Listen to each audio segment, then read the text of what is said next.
"Take the pill, mother, or I'll shove it down your throat." The waitress froze, the threat slipping through the wall like ice against her spine. Her fingers shook as she dialed the number on the crumpled paper, heart pounding wildly. Why? She didn't know if she was saving a life or stepping into something deadly. But that single call would expose a murder plot and pull her into a storm she never saw calm. The November wind blew cold across the Maine coastline as Emma Brooks refilled coffee cups at the Saltwater Inn. She had been a waitress here for 3 years, working double shifts to pay the medical bills her brother left behind when he died. Life was hard, but Emma never complained. Her mother taught her that honest work and helping others mattered more than money. Tonight the restaurant was busy with early Thanksgiving visitors. Emma moved between tables with practiced ease, smiling at regulars and welcoming newcomers. Near the window sat a woman Emma recognized as Claire Norton, dressed in expensive clothes and checking her phone constantly. Claire lived in the old lighthouse on the cliff with her elderly mother. Sitting across from Claire was a thin man in a gray suit who kept nervously adjusting his glasses. Emma approached with water. "The inheritance papers are ready," the man said quietly. "Once your mother signs tomorrow, the lighthouse property transfers to you. Then you can sell it to the developers." Claire smiled coldly. "But the old woman is too confused to know what she's signing anyway. I've been giving her the wrong medications to keep her disoriented." "What about your boyfriend?" the man asked. "That millionaire, James Whitmore. Won't he ask questions?" Claire laughed softly. "James thinks I'm a devoted daughter caring for my sick mother. He has no idea I can barely stand the old woman. Once I get the property and his ring, I'll put her in the cheapest nursing home I can find." Emma's hand trembled as she poured the water. She moved away quickly, her heart pounding. This woman was poisoning her own mother for money. The evening continued, but Emma couldn't stop thinking about what she heard. Around 9 o'clock, the restaurant door burst open. An elderly woman in a thin nightgown stumbled inside, her white hair wild and her feet bare. "Please help me," the woman cried. "My daughter locked me in my room. I need help." Emma rushed over, recognizing her immediately. "Mrs. Norton? What happened?" Rose Norton grabbed Emma's hands with surprising strength. "She's trying to kill me. My own daughter. She takes my phone, locks my door, gives me pills that make me confused. I pretended to sleep and escaped through the window. Please, you have to help me." Before Emma could respond, Claire stormed through the door, her face twisted with false concern. "Mother, there you are." "I'm so sorry, everyone," she announced loudly. "My poor mother has dementia. She wanders off and gets confused." "I'm not confused," Rose shouted. "Tell them, please. She's keeping me prisoner." Claire's eyes met Emma's with a cold warning. "Come along, mother. Let's get you home and warm." As Claire dragged Rose toward the door, the old woman managed to press something into Emma's palm. A small piece of paper with a phone number and a name, James Whitmore. After they left, Emma opened the paper in the kitchen. Her manager Tom noticed her distress. "You all right, Emma?" "Tom, do you know James Whitmore?" "Sure. Rich guy from Boston. Made millions in shipping. He's dating Claire Norton. Comes to town sometimes to visit. Good man from what I hear." "Why?" Emma stared at the paper. "I think he needs to know what his girlfriend really is." That night Emma couldn't sleep. The next morning, she called the number. A professional voice answered. "Whitmore Maritime Solutions. I need to speak with James Whitmore. It's urgent. It's about his girlfriend's mother." Minutes later, a deep male voice came on the line. "This is James." "Who is this?" Emma explained everything. The conversation she overheard, Rose's escape, the accusations, her suspicions about Claire. When she finished, there was heavy silence. "Claire told me her mother was comfortable and well cared for," James finally said, his voice tight. "She said her mother didn't like visitors because of her condition. I offered to hire the best doctors, but Claire said her mother preferred privacy." "Mr. Whitmore, I think Claire is lying about everything. I think she's abusing her mother and stealing from her." I'll be there tonight, he said firmly. But I need to see this for myself. If I confront Claire directly, she'll have excuses prepared. I need to catch her in the truth. What will you do? I'm going to watch her when she doesn't know I'm watching. Can you help me? Emma agreed to meet him that evening. When her shift ended, a tall man in a dark coat waited outside the restaurant. James Whitmore was handsome, around 35, with tired eyes that held both intelligence and pain. Thank you for calling me, he said. Tell me everything again, every detail. As Emma spoke, James's expression grew darker. When she finished, he pulled out his phone and made a call. Detective Harris? It's James Whitmore. I need your help with something serious.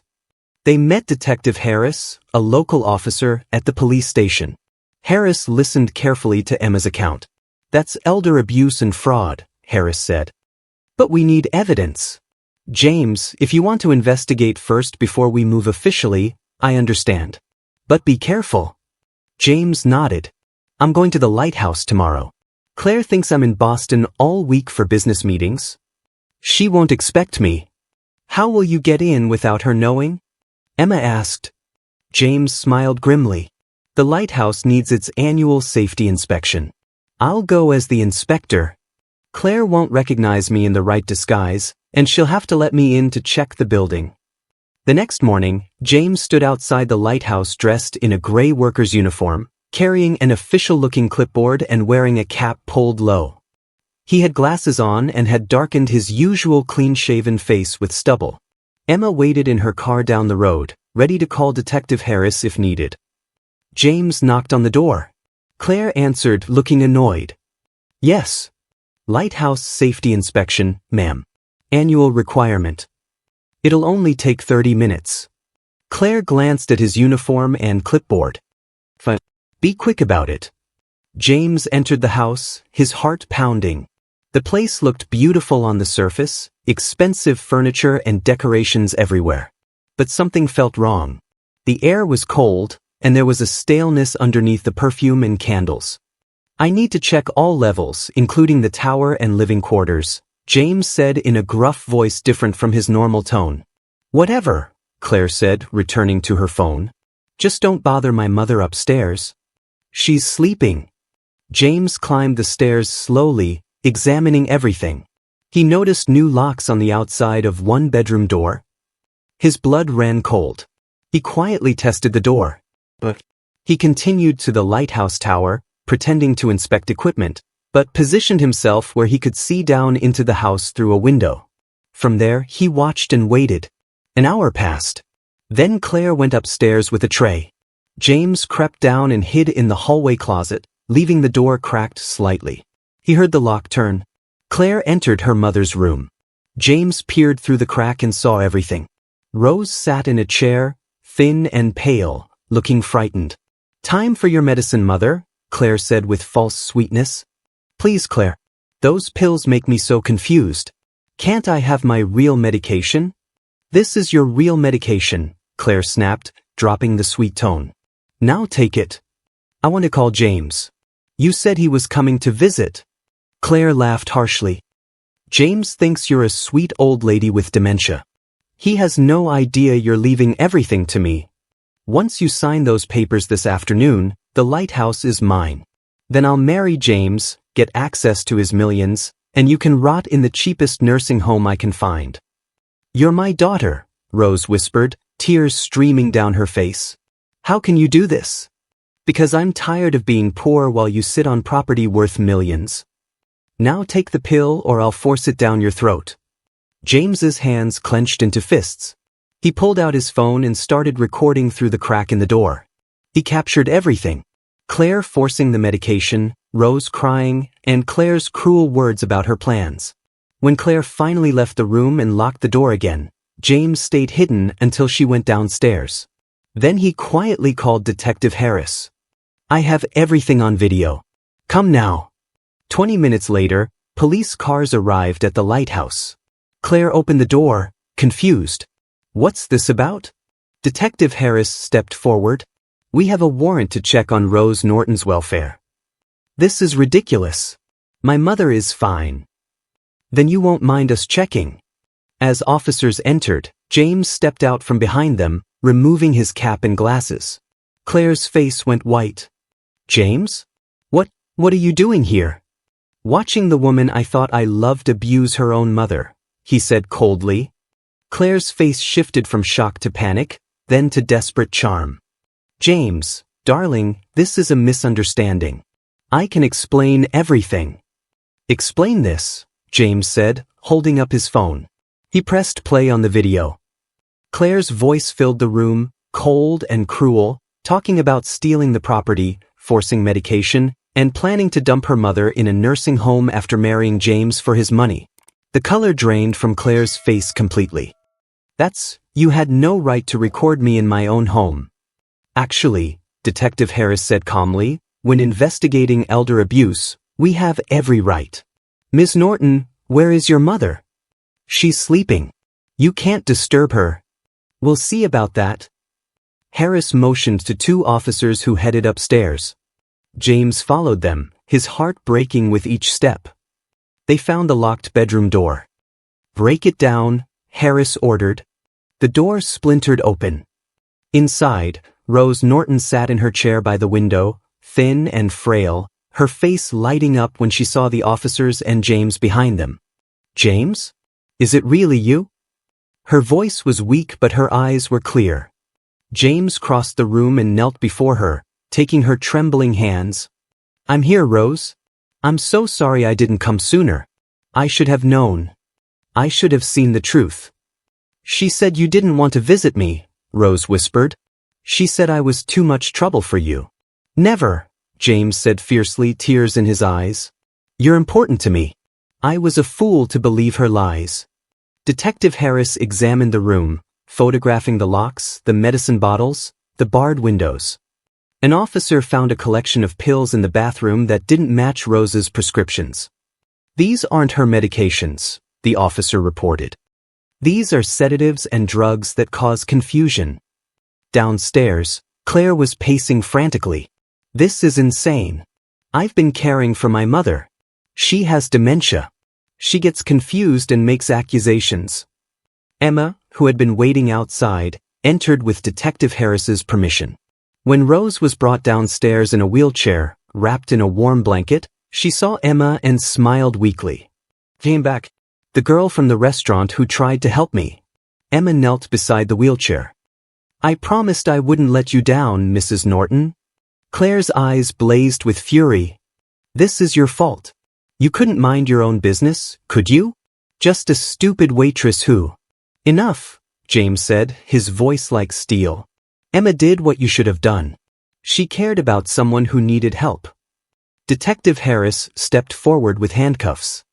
Claire Norton, you're under arrest for elder abuse, fraud, attempted theft, and unlawful imprisonment. You have the right to remain silent. As Harris read Claire her rights, she turned desperately to James. Please, James. I love you. We can work this out. James looked at her with cold disgust. I don't even know who you are. The woman I thought I loved never existed. An ambulance arrived to take Rose to Harborview Medical Center. James rode with her, holding her hand the entire way. Emma followed in her car, something telling her that Rose would want a friendly face nearby. At the hospital, doctors examined Rose thoroughly. Dr. Stevens, the head physician, spoke with James in the hallway while Emma waited nearby. Mr. Whitmore, your friend's mother has been systematically poisoned with incorrect medications designed to cause confusion and disorientation. She's malnourished and dehydrated. However, her mind is actually quite sharp. She doesn't have dementia at all. James closed his eyes, pain washing over him. How long before she recovers? With proper care, nutrition, and correct medication, she should improve significantly within weeks. She's stronger than she looks.